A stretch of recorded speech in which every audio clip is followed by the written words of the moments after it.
Hello, welcome back to Legal Tips with Arret. I am Arret and it is my pleasure to welcome you today. In recent news, there has been a lot of discussion surrounding the conflict between Senate President Akpabio and Senator Natasha And permit me to say that this name is a mouthful. I'll be using Senator Natasha going forward. This situation involving Senate President Akpabio and Senator Natasha has raised important questions about gender, power, and fairness within Nigeria's Senate. There has been questions like, who is right or who is wrong? We are therefore dealing with a complicated situation that needs thoughtful thought. What the Senate is looking into, what the public is seeing, and what is being discussed in court. Should we therefore focus on Senate rules, or are we dealing with serious sexual harassment issues? This tricky situation makes it necessary for us to think carefully about the effects of each part involved. Now let's break it down into sequence and simple points with some examples to explain the key issues. First, the sequence. Stage 1, seat reallocation. During our Senate plenary session, Senator Natasha was assigned a new seat as part of routine reallocation. She refused to move, leading to a heated exchange with Senate President Akpabio and disrupting proceedings. Stage 2, allegations of sexual harassment. Following the sitting dispute, Senator Natasha accused Senate President Akpabio of sexual harassment, escalating tensions and drawing public attention.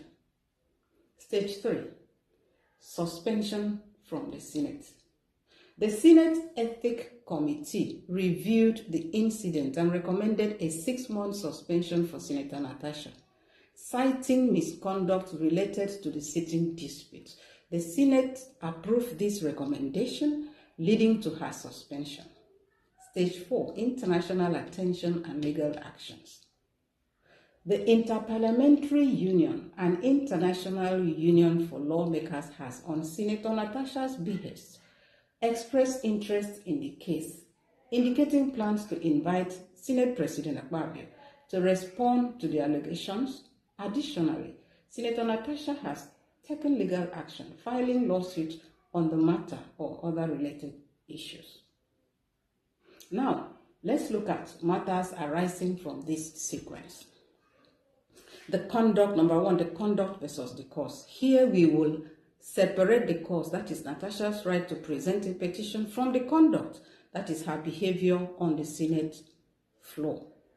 Senator Natasha claims that her suspension is discriminatory on gender bias. The Senate claims that Senator Natasha's suspension was not due to her petition or her sexual harassment allegation, but because she disrupted a routine seat reallocation. Looking at the sequence, while it is important to stand up for what you believe in, how you do it matters. Imagine this: if a student has a problem with their grade and they disrupt the whole class by shouting, the focus shifts from the grade to their disruptive behavior. Similarly, Senator Natasha could have raised her concerns through the right Senate channels by acting out publicly using the seat rearrangement. The issue became about her behavior, not the actual problem of sexual harassment.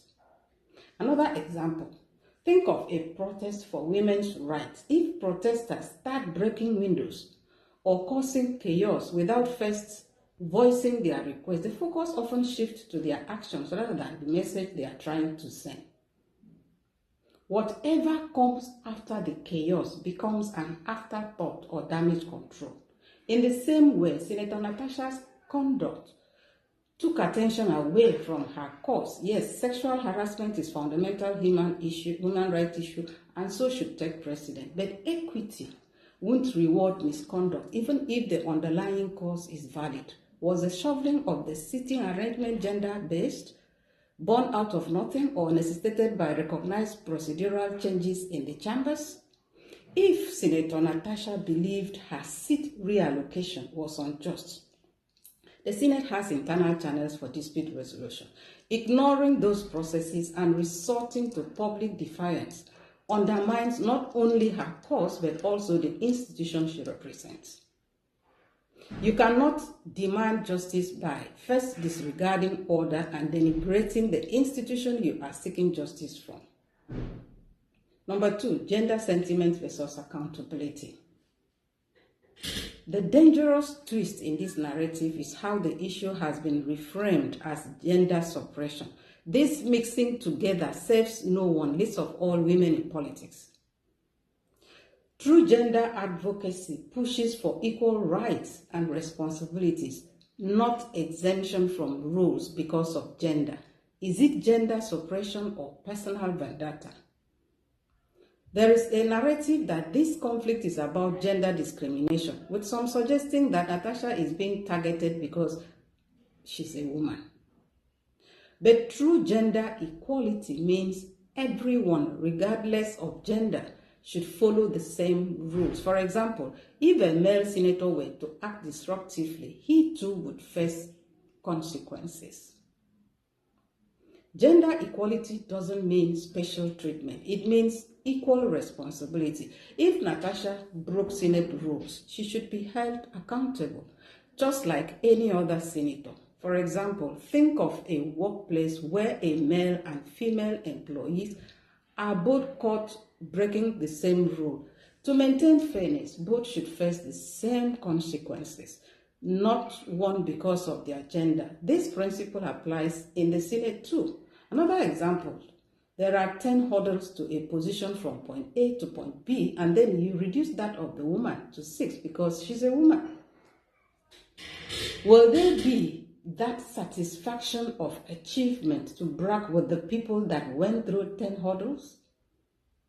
If the Senate tolerates unruly behavior from a female senator to avoid being labeled misogynistic, it sets a harmful precedent that belittles the genuine effort of women who rise through discipline and competence.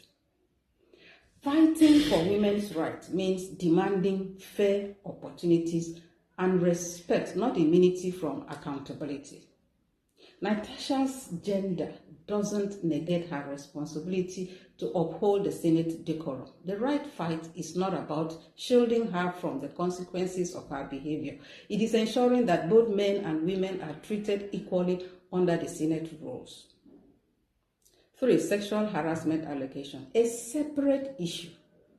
The sexual harassment allegations are serious and should be a separate matter that deserves full legal consideration. Blending those claims into her disciplinary hearing on a matter that is standard in the House muddies the waters. It is a classic case of mixing issues to suppress one for selfish reasons. Was the seat changed because she is a woman, or because she rebuffed the Senate President's advances, or because it was necessitated by changes in the House? What really happened?